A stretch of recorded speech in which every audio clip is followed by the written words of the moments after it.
엄마가 이런 꿈이 있었다고. 엄마가 이런 꿈이 있었다고. 나는 한 번도 들어본 적 없는데. 제가 집을 나간 날 딸 수진이 제 방 옷장 깊숙한 곳에서 47년 된 일기장을 발견했습니다. 피아니스트가 되고 싶다. 유럽 연주 여행이 꿈이다. 20살 김정순의 꿈이 빼곡히 적혀 있었지만 결혼 이후 45년간은 모두 백지였습니다. 단 한 줄도 쓰지 못한 인생. 가족들은 그제야 깨달았습니다. 평생 자신들을 위해 모든 것을 포기한 엄마가 사실은 이름조차 제대로 불리지 못했다는 것을. 67세 할머니가 혼자 집을 나간 이유. 그리고 돌아온 그녀가 요구한 단 하나. 이제부터 저를 김정순이라고 불러주세요. 오늘의 사연 시작합니다. 사연 시작 전 구독을 눌러주시면 제작에 큰 힘이 됩니다. 구독자 여러분들에게 행운과 복이 찾아갈 것입니다. 새벽 4시 30분이었습니다. 알람이 울리기 전에 눈이 떠졌어요. 몸이 기억하고 있었습니다. 이 시간에 일어나지 않으면 하루가 제대로 돌아가지 않는다는 것을요. 저는 조심스럽게 이불을 걷어냈습니다. 옆에서 상철이 코를 골며 자고 있었어요. 숨소리까지 줄이며 침대에서 일어났습니다. 남편을 깨우면 안 되니까요. 복도는 어두웠습니다. 하지만 익숙했어요. 스위치 위치도 삐걱거리는 마루 위치도 모두 외우고 있었죠. 45년을 이 집에서 살았으니까요. 부엌 불을 켰습니다. 하얗게 빛나는 싱크대가 보였어요.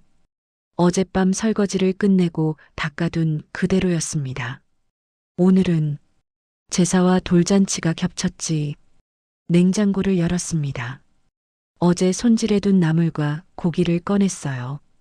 도마 위에 하나씩 올려놓았습니다. 찬물에 손을 담갔어요. 손가락 끝이 저렸습니다. 쌀을 씻기 시작했어요. 물을 맞추고 밥솥 뚜껑을 닫았습니다. 서랍을 열었어요. 낡은 보자기가 나왔습니다.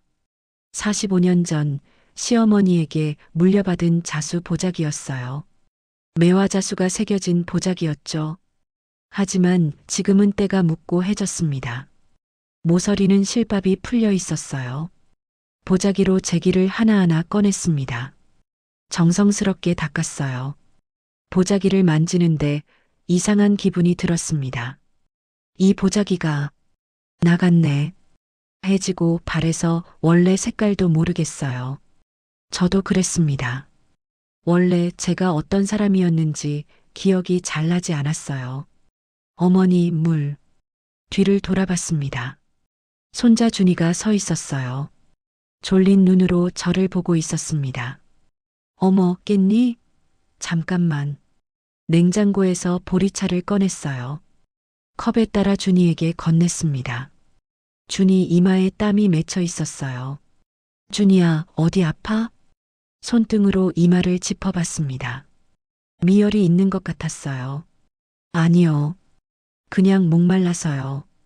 그래도 이마가 뜨끈한데. 엄마한테 말해야겠다. 괜찮아요, 할머니. 준이는 물을 다 마시고 방으로 들어갔어요. 저는 준이 뒷모습을 한참 보다가 다시 전을 붙이기 시작했습니다. 시간이 흘렀어요. 오전 7시가 되었습니다. 상철과 민준, 은지가 하나둘 일어나 거실로 나왔어요. 엄마, 전 좀 더 붙여야 하는 거 아니에요? 민준이 식탁에 앉으며 말했습니다. 사람들 많이 온다고 했잖아요.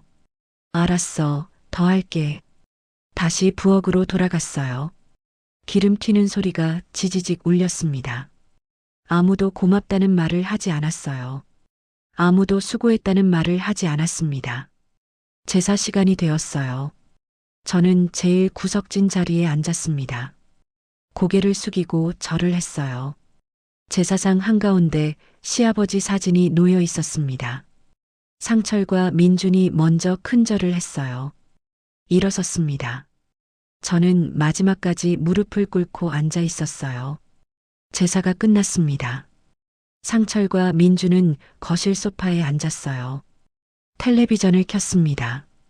은지는 준이를 데리고 방으로 들어갔어요. 저는 혼자 제 사상을 치웠습니다. 주방으로 음식을 날랐어요. 설거지를 시작했습니다. 오후 2시가 되었어요. 돌잔치 손님들이 도착하기 시작했습니다.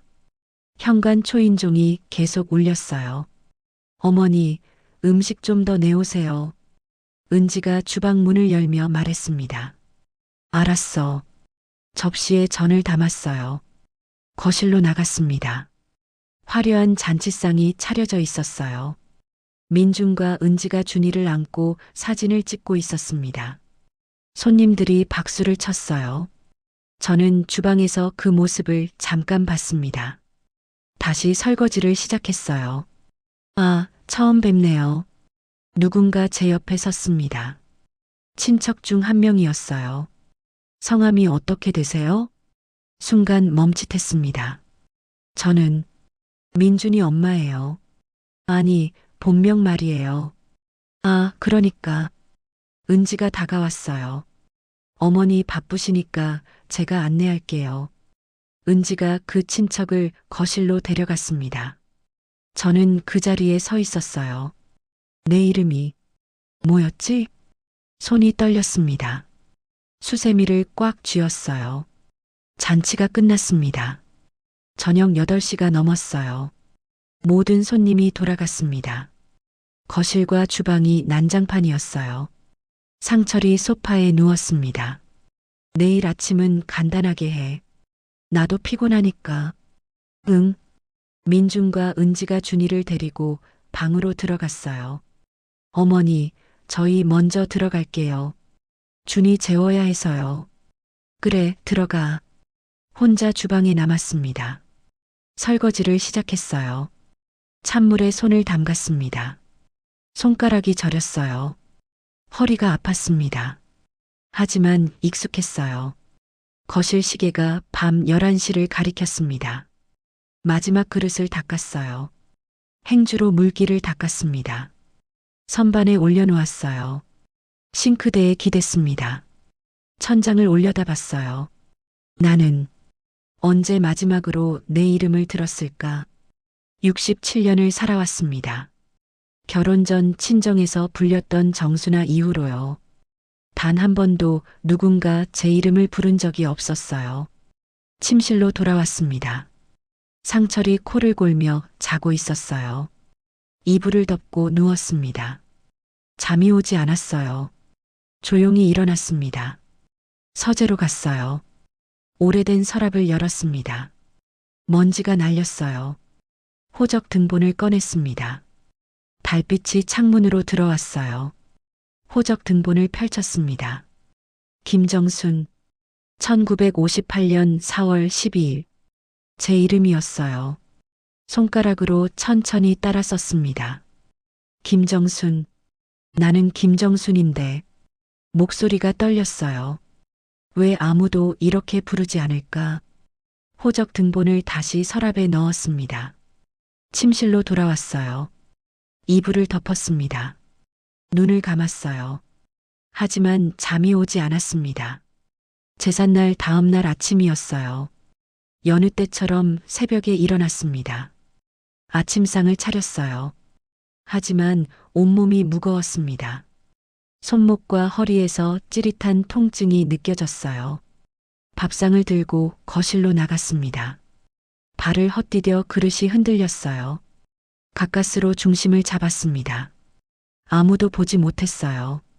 식탁에 밥상을 내려놓으며 가슴을 쓸어내렸습니다. 엄마, 이 나물간이 너무 센데요? 민준이 반찬을 집어먹다 말고 말했어요. 어제 그렇게 바빴으면 좀 신경 써서 하시지. 어머니, 전도 좀 눅눅한 것 같아요. 은지가 전을 젓가락으로 들어올리며 말했습니다.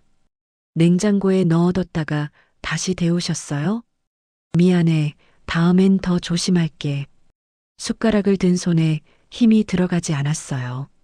상철은 신문을 보고 있었습니다. 아침에 커피 한 잔만 주면 되는데 왜 이렇게 반찬을 많이 하냐? 투덜거렸어요. 치우는 것도 일이지. 가족들 먹으라고 했는데 작은 목소리로 말했습니다. 상철은 이미 신문의 시선을 고정한 채였어요. 더 이상 대꾸하지 않았습니다. 제 말이 공기 중에 그대로 사라졌어요. 식사가 끝났습니다. 모두가 자리를 떴어요. 혼자 남아 상을 치웠습니다. 설거지를 시작했어요. 싱크대 앞에 서서 물을 틀다 말고 멈췄습니다. 창문 유리에 제 모습이 비쳤어요. 구부정한 어깨였습니다. 힘없이 늘어진 입꼬리였어요. 생기 없는 눈빛이었습니다. 60대 후반 여인의 얼굴이 낯설게 다가왔어요.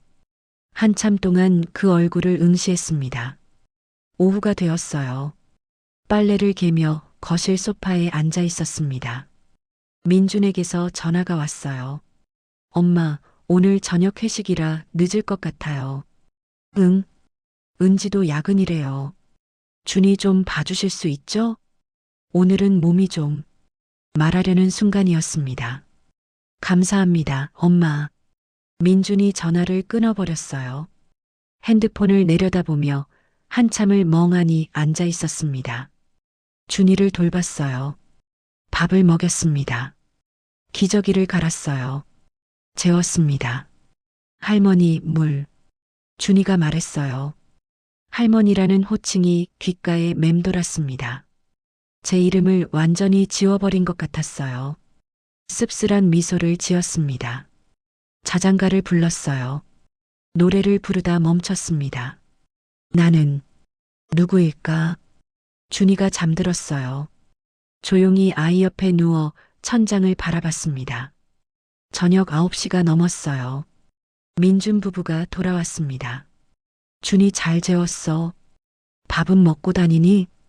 어머니, 당연히 잘 봐주시는 거 아니에요? 은지가 웃으며 말했어요. 어머니가 안 봐주시면 우리가 애 맡길 데가 없잖아요. 어린이집은 대기가 너무 길어서. 엄마는 원래 이런 거 잘하시잖아요. 민준이 자신의 방으로 들어가며 말했습니다. 우리 키우실 때도 혼자 다 하셨다며. 그날 밤이었어요. 침대에 누워 천장을 바라봤습니다. 원래 그런 사람이라는 민준의 말이 귓가에 맴돌았어요.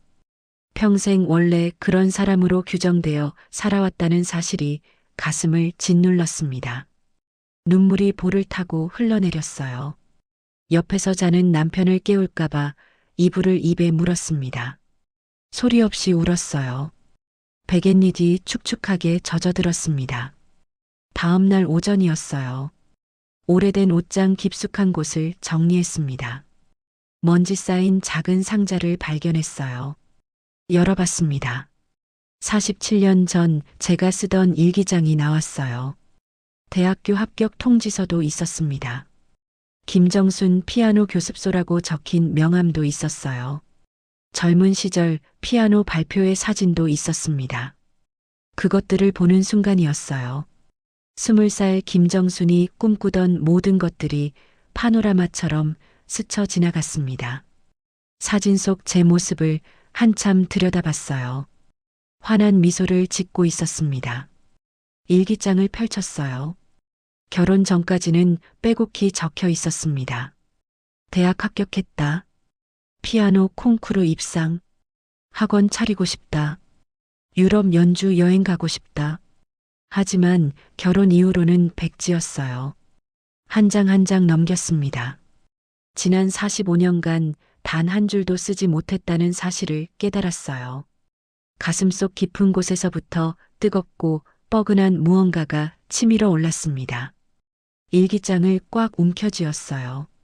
한참을 그 자리에 앉아 있었습니다. 그날 밤이었어요. 식탁에 앉아 오랜만에 펜을 들었습니다.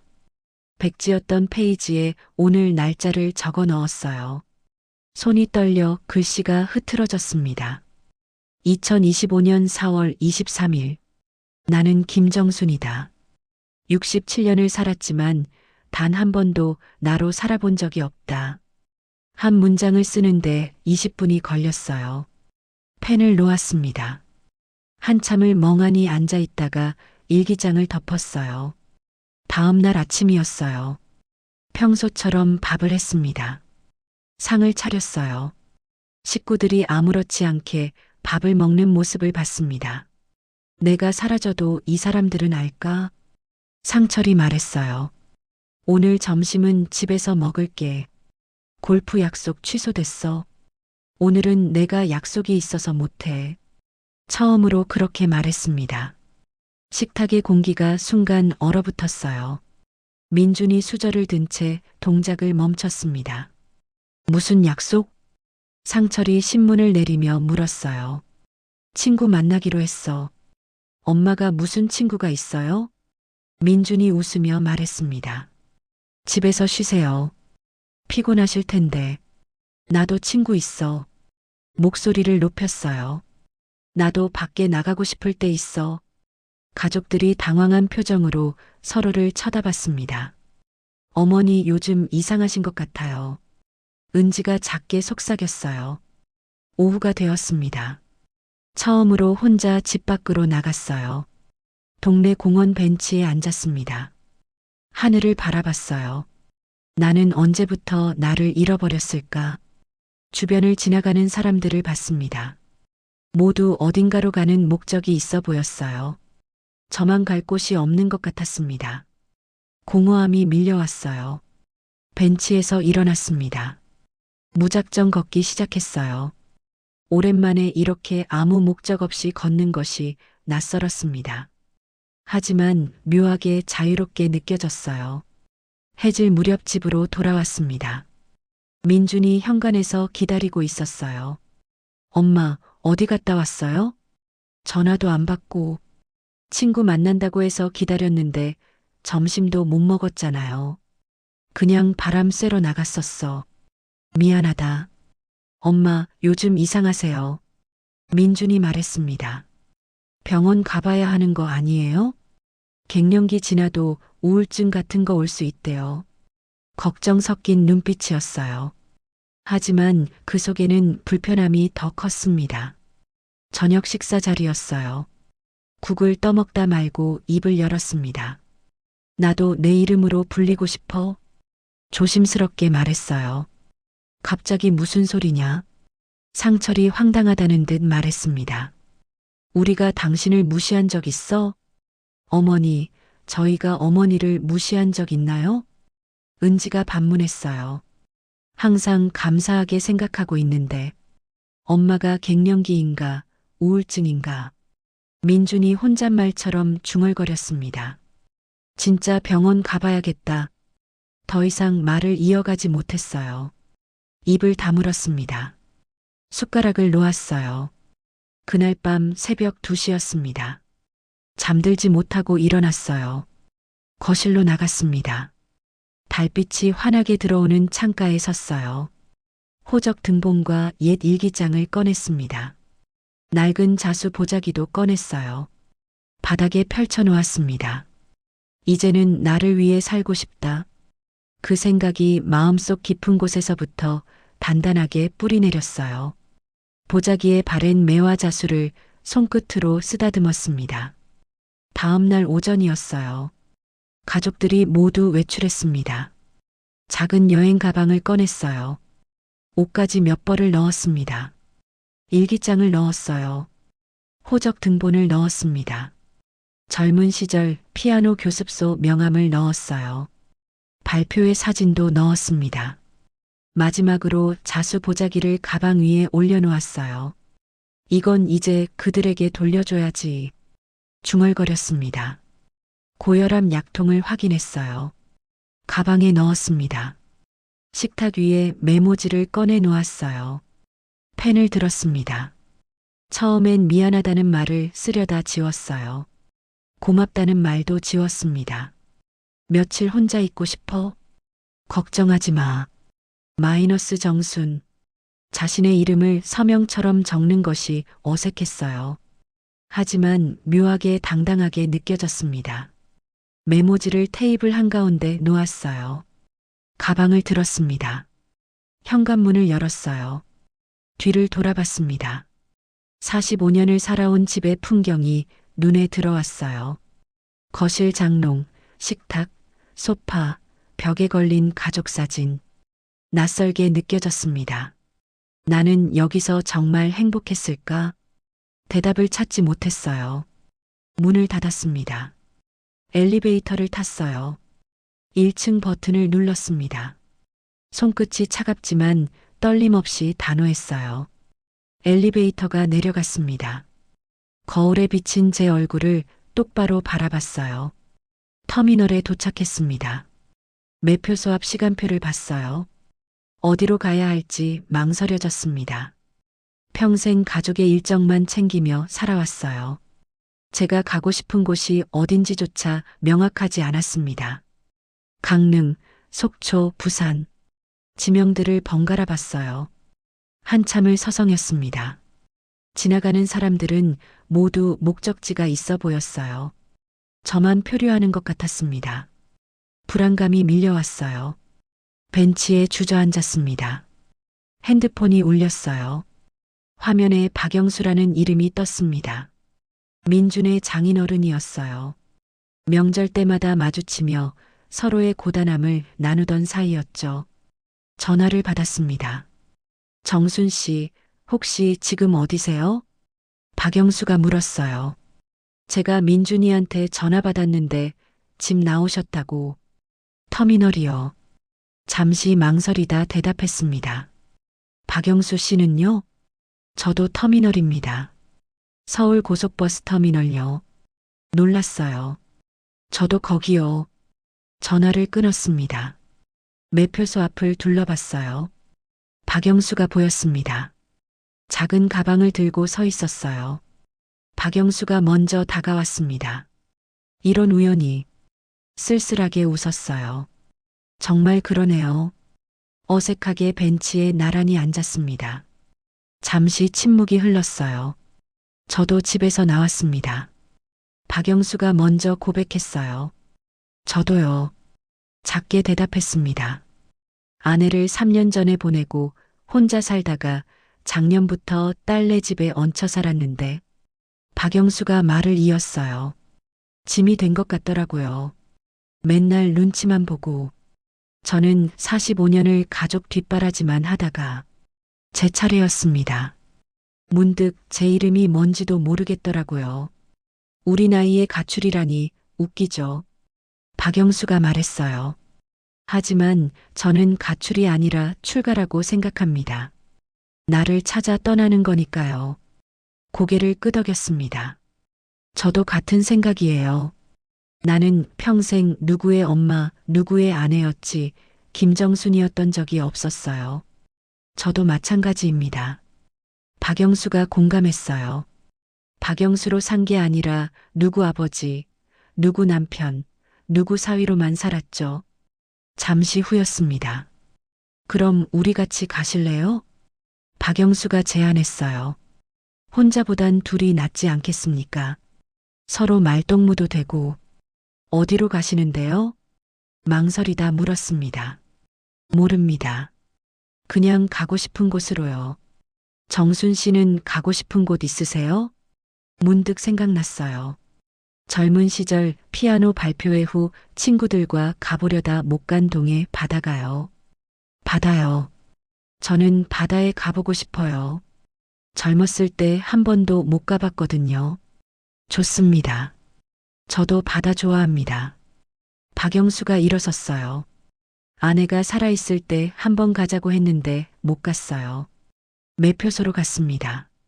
동해 강릉 방면 버스표 2장을 끊어왔어요. 표를 받아들었습니다. 평생 처음으로 제 의지로 선택한 목적지였어요. 가슴이 두근거렸습니다. 핸드폰을 꺼냈어요. 전원을 껐습니다. 버스가 출발했습니다. 도시 풍경이 점점 멀어졌어요. 창밖을 봤습니다. 가방에서 고혈압 약을 꺼냈어요. 물과 함께 먹었습니다. 박영수도 약통을 꺼냈어요.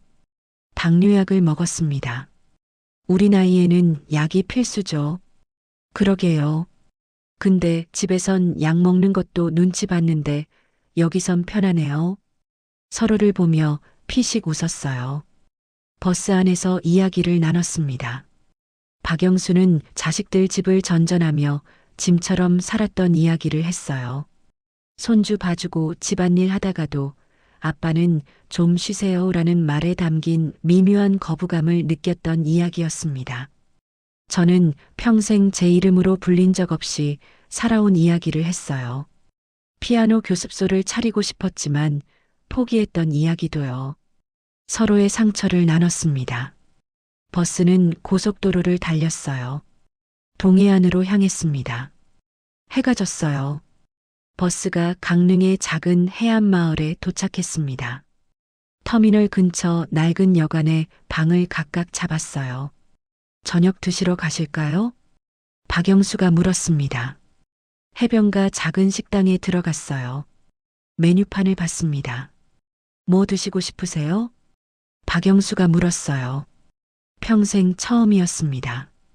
가격을 보지 않고 제가 먹고 싶은 것을 고르는 게요. 회덮밥이요. 큰 걸로요. 떨리면서도 자유로웠어요. 스스로 놀랐습니다. 식사를 마쳤어요. 어두운 해변을 따라 걸었습니다. 파도 소리가 들렸어요. 제 이름은 김정순이에요. 말했습니다. 오늘 처음으로 제대로 소개하네요. 박영수입니다. 박영수가 악수를 청했어요. 만나서 반갑습니다. 정순 씨. 두 사람의 손이 맞닿았습니다. 눈물이 나려는 것을 겨우 참았어요. 처음으로 한 사람의 인간으로 존중받는 느낌이었습니다. 밤하늘의 별들을 올려다봤어요. 여기 와서 정말 잘했어요. 중얼거렸습니다. 한편 그 시각 서울의 집이었습니다. 저녁때가 되어도 제가 돌아오지 않았어요. 엄마한테 전화 안 받쳐요.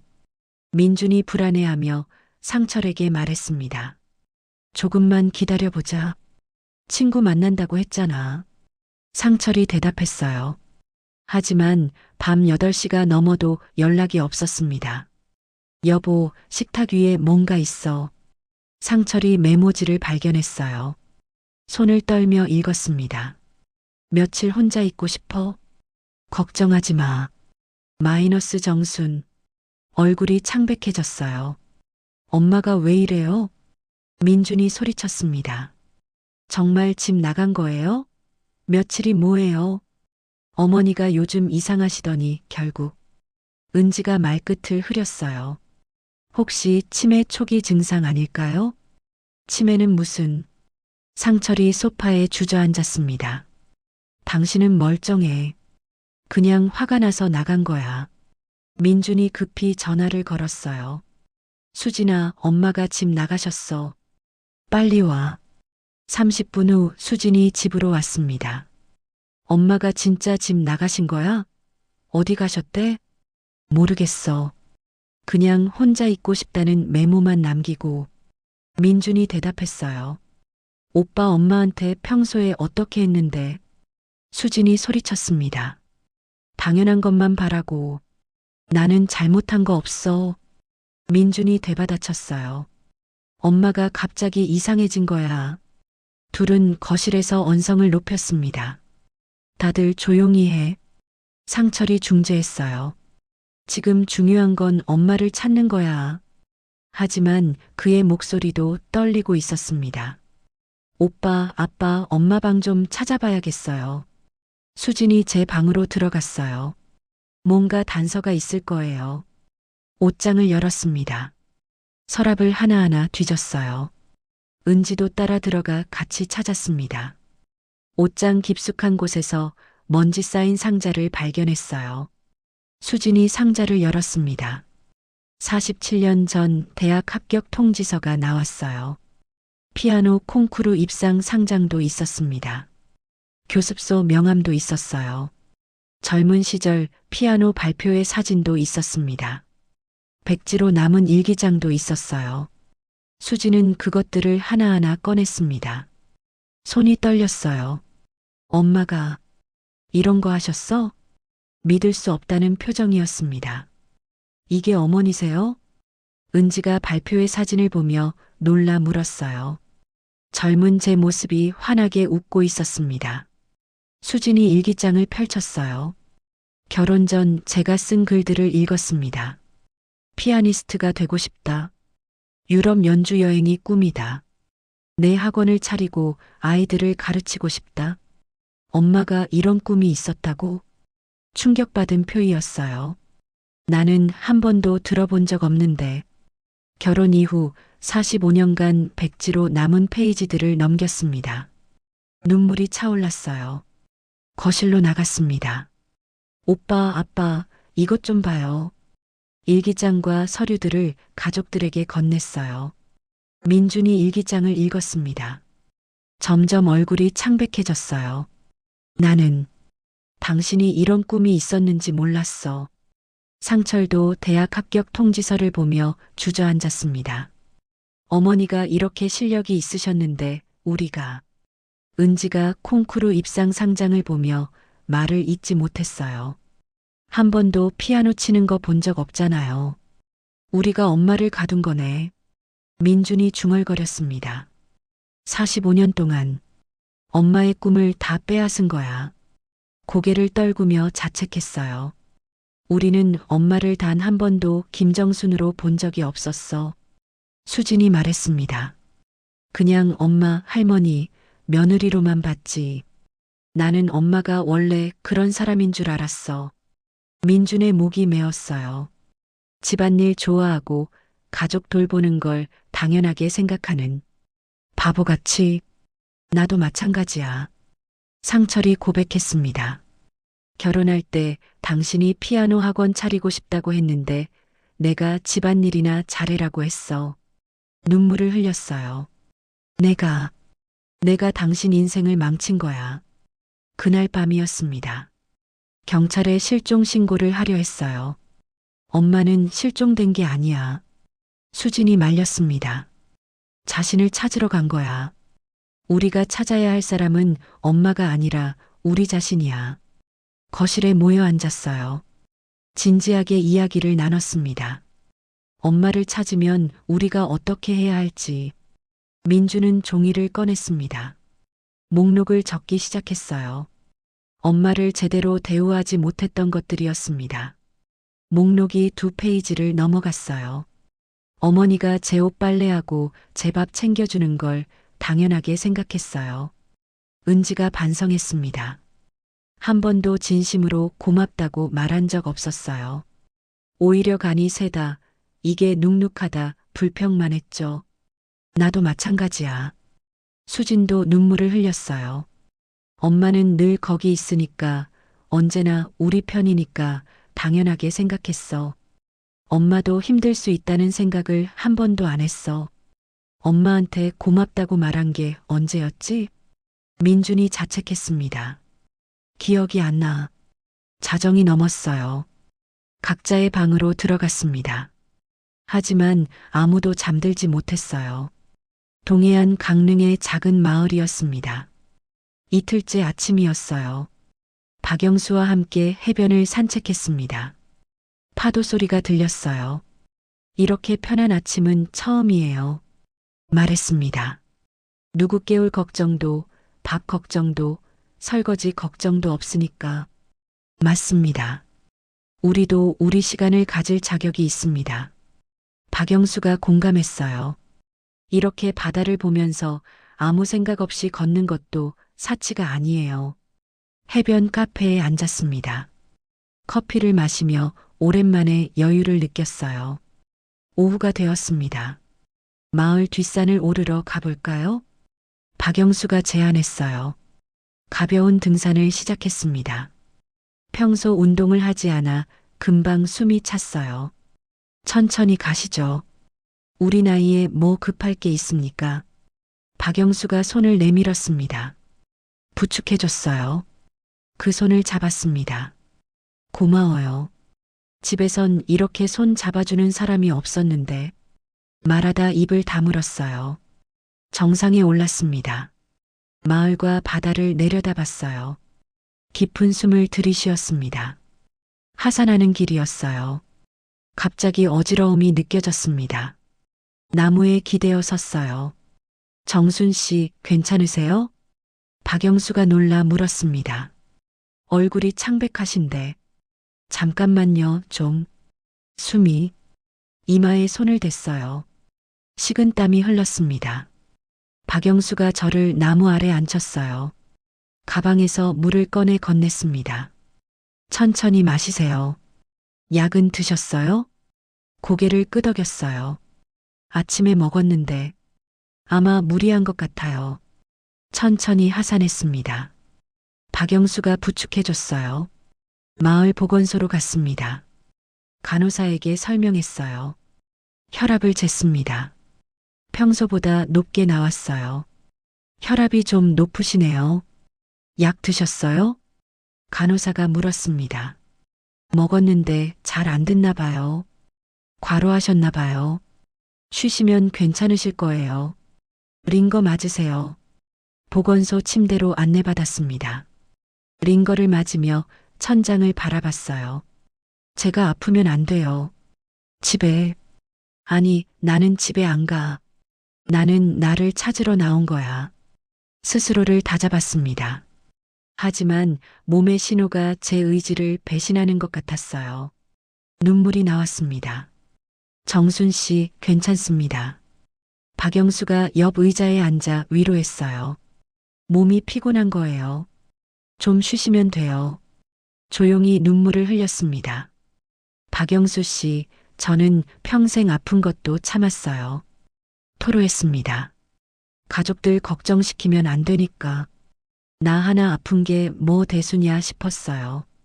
그래서 아파도 약 먹고 참고, 허리 아파도 참고. 근데 지금 이렇게 아픈 게 화가 나요. 내 몸인데 왜 아프면 안 되는 것처럼 살았을까? 박영수가 제 손을 잡았어요. 정순 씨, 이제는 아파도 괜찮습니다. 참지 마세요. 우리도 사람이에요. 그 순간이었습니다. 45년간 쌓여온 억눌린 감정들이 폭포처럼 쏟아졌어요.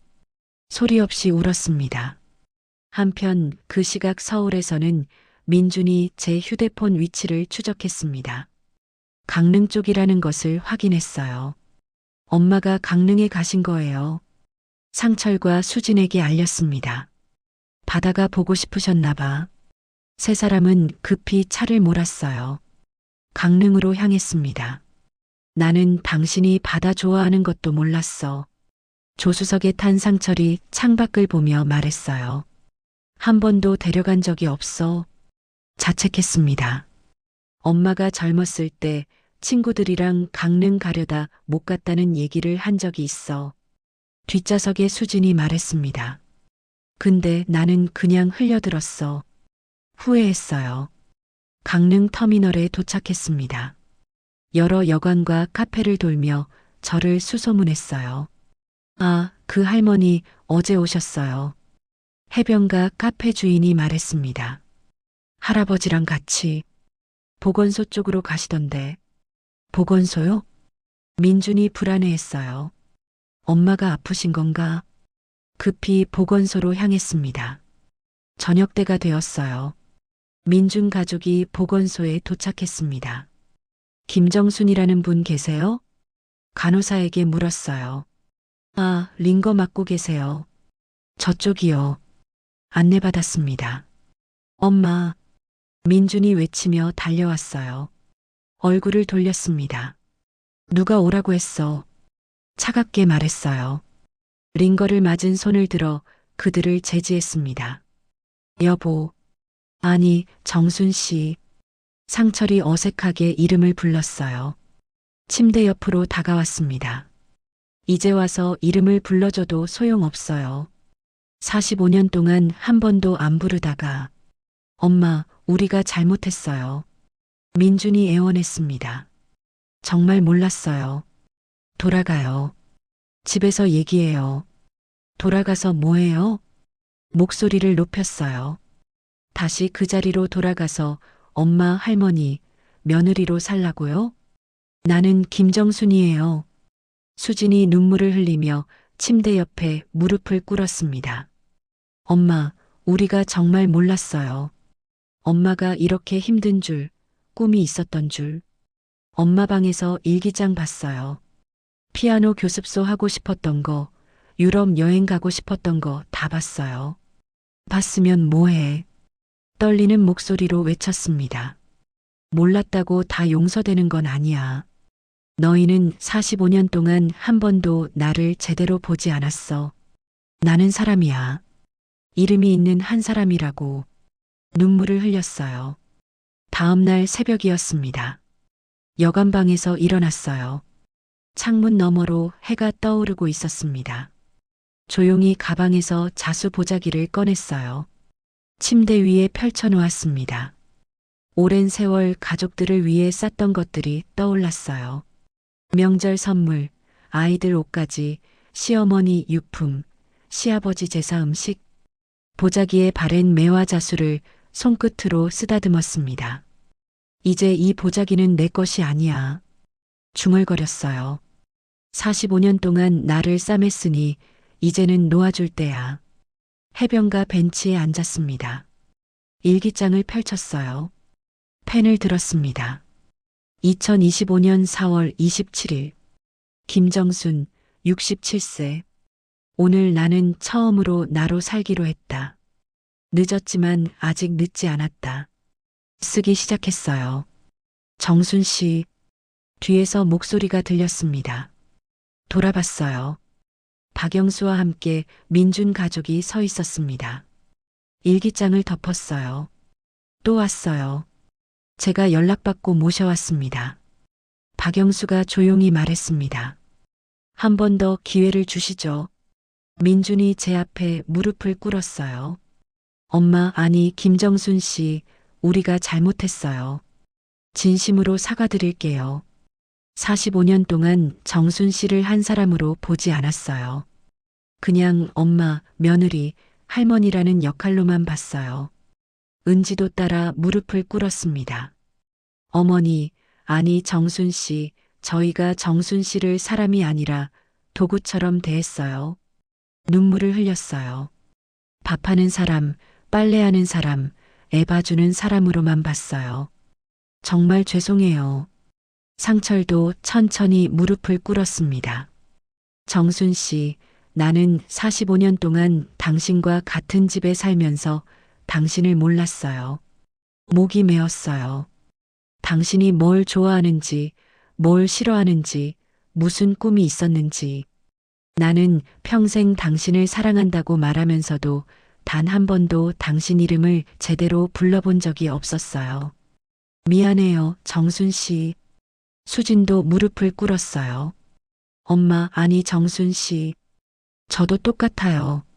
정순 씨가 저를 낳고 키울 때 얼마나 힘들었을지 한 번도 생각 안 했어요. 이제라도 알게 돼서 다행이에요. 수진이 가방에서 제 일기장을 꺼냈습니다. 피아노 교습소 명함도 꺼냈어요. 발표회 사진도 꺼냈습니다. 정순 씨, 이거 봤어요. 울먹였어요. 정순 씨도 꿈이 있었잖아요.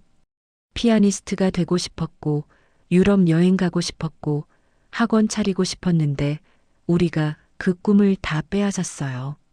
어젯밤에 옛날 은행 통장들을 찾아봤어요. 민준이 말했습니다.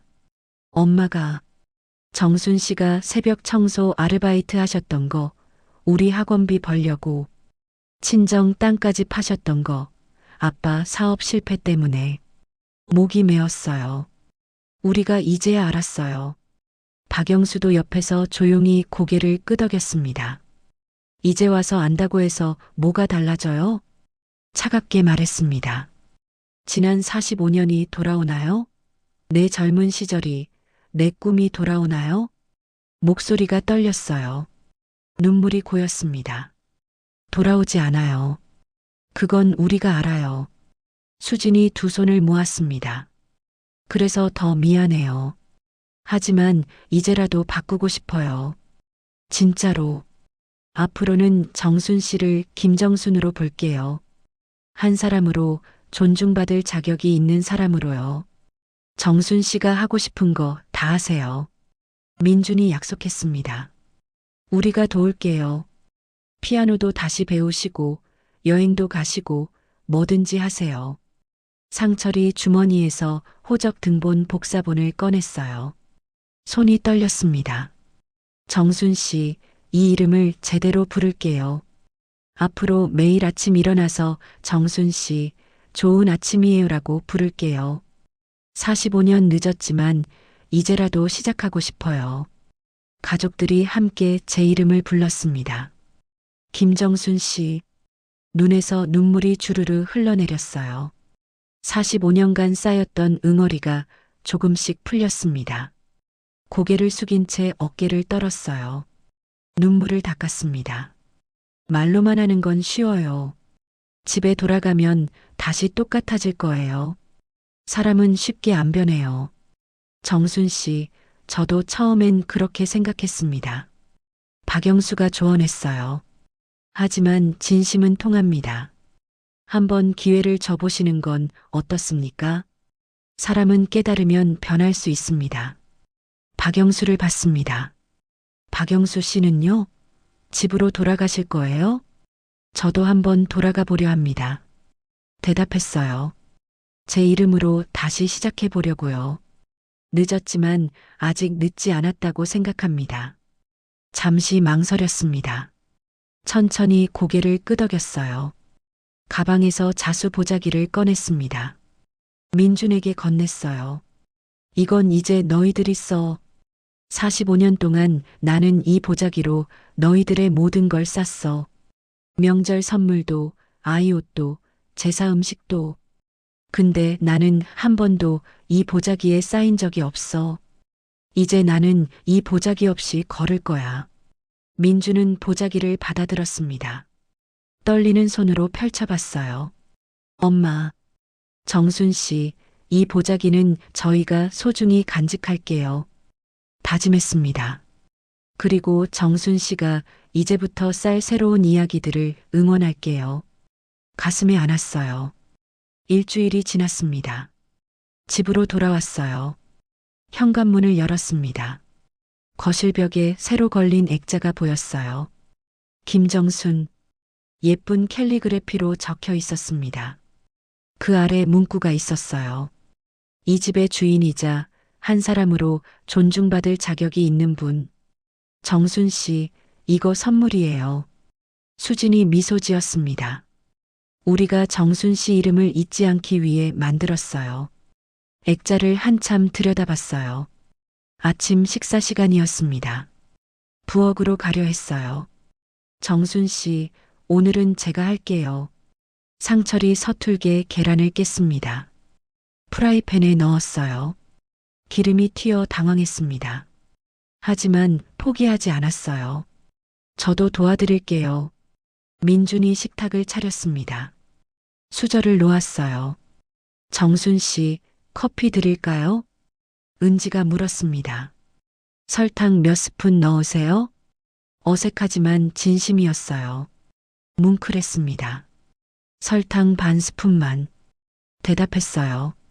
오후가 되었습니다. 혼자 동네 문화센터를 찾아갔어요. 게시판을 봤습니다. 성인 피아노 교실 수강생 모집 마이너스 초보자 환영. 나이 제한 없음. 한참을 그 앞에 섰습니다. 손이 떨렸어요. 용기를 냈습니다. 담당자에게 다가갔어요. 저 등록하고 싶은데요. 조심스럽게 물었습니다. 67세도 괜찮을까요? 물론이죠. 담당자가 웃었습니다. 이름이 어떻게 되세요? 김정순입니다.